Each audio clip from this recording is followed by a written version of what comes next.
Қазір сіздерге балабақшаға кезекті тексеру және балабақшаға жолдама алу жолдарын көрсететін боламын.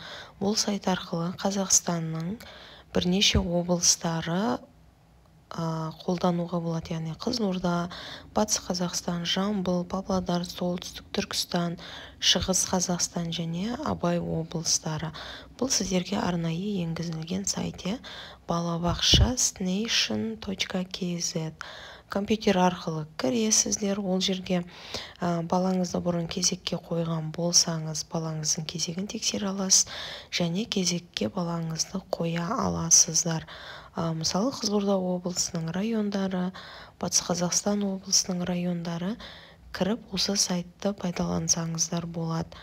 Негізі облыстарда ата-ананың ЕЦП-сын балабақша қызметкерлері пайдаланып жатады. Сіз өзіңіздің ЕЦП-ңызды жеке өзіңіз ұстап, және балаңызды өзіңіз кезекке қойып балабақшаға орналастыра аласыз.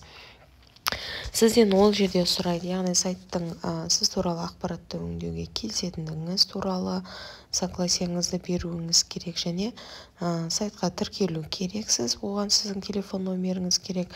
Дали, яғни ары қарай келесі батырмасын басу арқылы сіз туралы мәлімет енгізіледі. Одан кейін балаңыз туралы мәлімет енгізесіз. Ол жерде ине, ЖСН.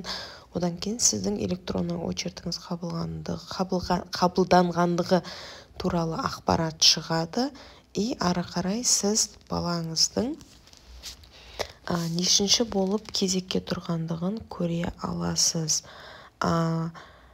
Және сіз бұл сайтқа телефон номеріңізді тіркеген кезде подтверждать етілетін сіздің номеріңізге келетін SMS-код арқылы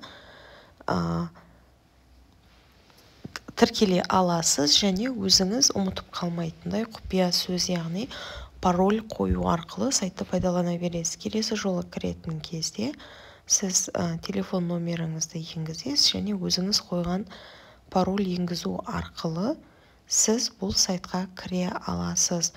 Кез келген интернет браузерге балабақша snation.kz деп жазсаңыз, сізде бірден кіретін главный страница ашылады, басып кіресіз. Бірінші кірген уақытта регистрация жасайсыз, одан кейінгі уақытта сіздің логиніңіз телефон және пароліңіз арқылы өзіңіз қойған кіре аласыз. Жалпы білім беретін балабақшаға, санаториялық балабақшаға және түзету, яғни коррекционный, қазір ЗРР, ЗПР, басқа да қойылған диагноздармен сіз түзету балабақшаларына бара аласыз. Және сіз өзіңіздің кезек номеріңізді балаңыздың иіні арқылы қадағалап отырсаңыз болады. Және кезек жылжыды ма, өзгерді ма тексере аласыз.